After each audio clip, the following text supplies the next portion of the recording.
Hello friends, तैयारी aspirant में आप सभी का स्वागत है। आज साइंस से रिलेटेड 40 एमसीक्यू दमदार क्लास। चलिए पहले प्रश्न की ओर बढ़ते हैं। पहला प्रश्न है, विद्युत प्रकाश प्रभाव यानी कि फोटो इलेक्ट्रिक इफेक्ट किस सिद्धांत पर आधारित है? तो यह है फोटॉन सिद्धांत पे। ऑप्शन नंबर 20 का सही हो जाएगा। अगला प्रश्न, रुक रुक कर जलने वाली ट्यूबलाइट का कारण क्या होता है? तो उसका कारण स्टार्टर की समस्या होती है। आप देखेंगे कि ज़्यादातर जो ट्यूबलाइट होता है कभी कभी रुक रुक के जलता रहता है, बंद होता है फिर जल जाता है। ऐसा क्यों होता है? तो स्टार्टर की समस्या उसमें हो जाती है। अगला प्रश्न है, रेडियोधर्मी अपघटन किस प्रकार की प्रक्रिया है? तो रेडियोधर्मी अपघटन जो है वह एक स्वाभाविक और अपरिवर्तनीय अभिक्रिया है। यह एक स्वतः चलने वाली प्रक्रिया होती है। इसे नियंत्रित नहीं किया जा सकता है रेडियोधर्मी अपघटन को।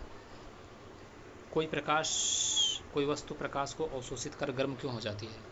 तो ऊर्जा रूपांतरण के कारण। वस्तु प्रकाश ऊर्जा को अवशोषित कर उसे ऊष्मा में बदल देती है। आरबीसी का औसत जीवन अवधि क्या होती है? तो आरबीसी की औसत जीवन अवधि होती है 120 दिन। ऑप्शन नंबर इसका सी सही हो जाएगा। पानी में बर्फ़ क्यों तैरती है? तो पानी में बर्फ़ तैरती है क्योंकि उसका घनत्व कम रहता है। बर्फ़ का घनत्व पानी से कम होता है, इसलिए कम घनत्व वाली वस्तुएं तैरती रहती हैं। पित्तरस का क्या कार्य है? तो पित्तरस का कार्य है वसा को इमल्सिफाई करना। पित्त वसा को छोटे कणों में तोड़ता है, या पाचन एंजाइम नहीं है। लीवर में ग्लूकोज किस रूप में जमा होता है? तो लीवर में जो ग्लूकोज है वह ग्लाइकोजन के रूप में एकत्रित रहता है। परमाणु बम किस सिद्धांत पर कार्य करता है? तो परमाणु बम जो है वह नाभिकीय विखंडन पर। ऑप्शन नंबर 20 का सही हो जाएगा। सूर्य में ऊर्जा उत्पत्ति किससे होती है? तो सूर्य में ऊर्जा की उत्पत्ति नाभिकीय संलयन से होती है। ऑप्शन नंबर 20 का सही हो जाएगा। स से सूर्य, स से संलयन, इसे नाभिकीय संलयन कहते हैं। सूर्य में हाइड्रोजन परमाणु आपस में जुड़कर हीलियम बनाते हैं।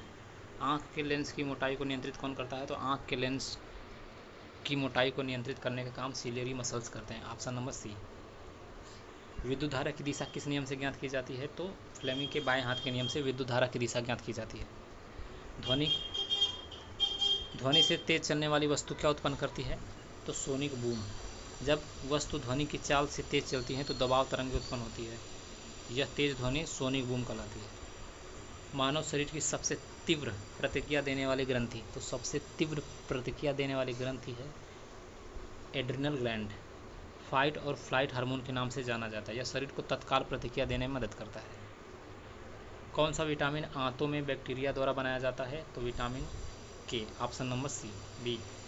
ध्वनि की चाल सबसे तेज किस माध्यम में होती है? तो ठोस में ध्वनि की चाल सबसे अधिक होती है। मस्तिष्क का ग्रे मैटर किसे कहा जाता है? ग्रे मैटर, तो ये कहा जाता है सेरेब्रल कॉर्टेक्स को। ध्वनि की तीव्रता किस में मापी जाती है? तो ध्वनि की तीव्रता मापी जाती है डेसिबल में। ऑप्शन नंबर सी। 1 न्यूटन बल से 1 किग्रा वस्तु पर उत्पन्न त्वरण कितना होगा? तो 1 मीटर प्रति सेकेंड स्क्वायर। ऑप्शन नंबर 20 का सही हो जाएगा। तरंग की ऊर्जा किस पर निर्भर करती है? तरंग की ऊर्जा निर्भर करती है तरंग के आयाम पर। विद्युत चुम्बकीय तरंगें कैसे फैलती हैं? तो विद्युत चुम्बकीय तरंगें फैलती हैं निर्वात में भी।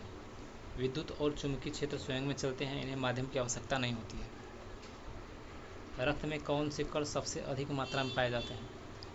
तो रक्त में सबसे अधिक मात्रा में पाया जाता है आरबीसी। आरबीसी की संख्या सबसे अधिक होती है, लगभग 5 मिलियन पर मिलीलीटर।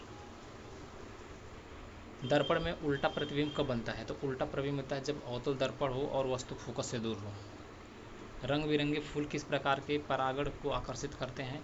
तो यह कीट परागण को आकर्षित करते हैं। भैंस का दूध सफ़ेद और गाय का पीला क्यों होता है?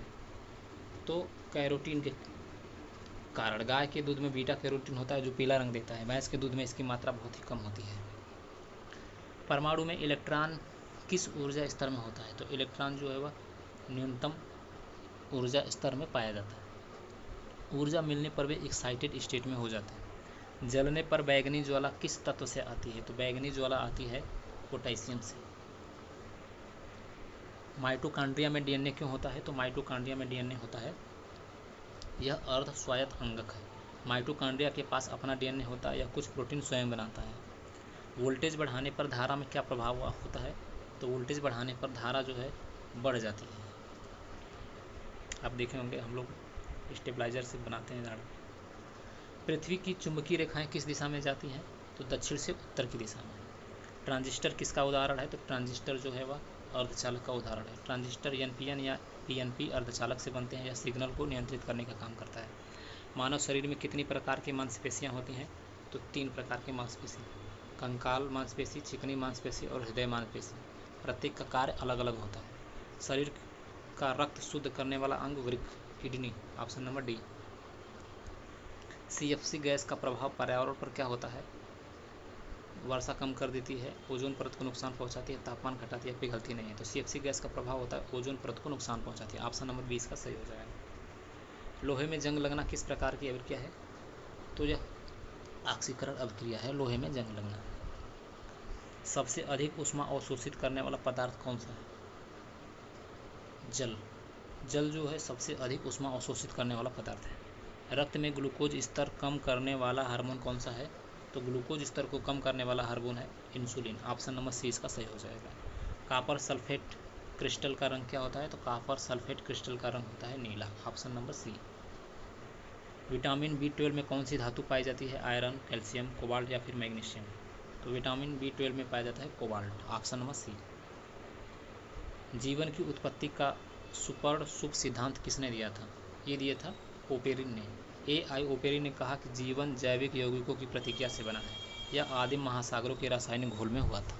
तो ये थे साइंस से रिलेटेड 40 MCQ जो आपको एग्जाम में अक्सर देखने को मिलता है। NTPC से प्रीवियस ईयर में पूछे गए प्रश्नों का सवाल है। और ग्रुप डी में आपको वीडियो कैसा लगा? अच्छा लगा तो लाइक करें, कमेंट करें और चैनल को जरूर से जरूर सब्सक्राइब करें। धन्यवाद।